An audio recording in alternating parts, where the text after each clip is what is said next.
Good day mga ka-soilmate at kapwa ko retiree.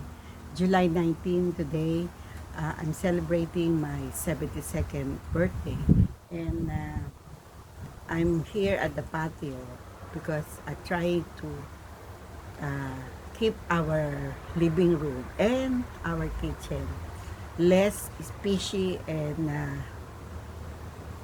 garlicky smell because right now what my children wanted me to cook is the palabo. It's also a noodles with sauce, no? And then I'm preparing also pancit, a little bit of pancit, a little bit of palabo because my grandchildren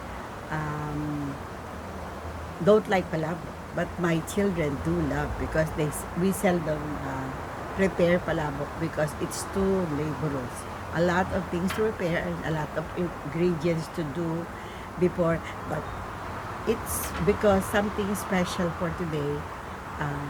I will cook the palabok. So what else did I? So right now, nandito yung mga ingredients ko and yun nga, nasa labas ako nagluluto. A lot to thank for.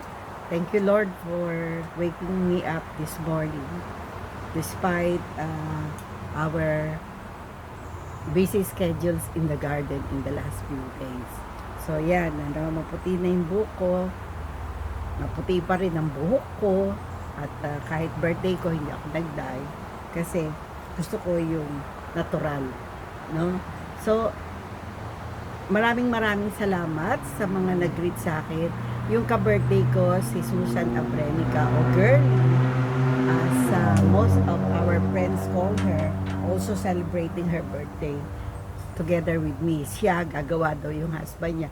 She's now living in California as a nurse. And they have a house there, kaya nandun yung husband niya, si Fred, at lulutuan daw siya ng pansit. So, before we're celebrating together, all July celebrants.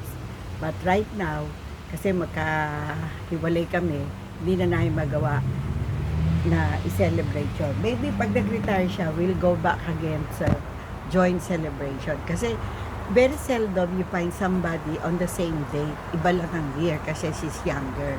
So, yun. A lot to thank for yung husband ko. Hindi siya sanay magising. Pero kanina, nagising siya ng 9:30. At medyo inaantok na siya ngayon. Nakakaawa nga kasi hindi siya talaga sanay matulog. So ngayon gumagawa pa ako nitong ito. Yan, piniprepare ko yung flakes na, yan, tignan nyo, yung flakes na bangus para gawin ko tinapang bangus. Kasi yung mga anak ko hindi sila masyadong kumakain ng ibang isda. So, only bangus at saka sometimes tilapia, but most of the time, tinapang bangus. So yan, may mga ingredients ako dito. Paminta, pink salt, and then, dan na tong aking, dan na tong aking hipon. Nagisa ko na tong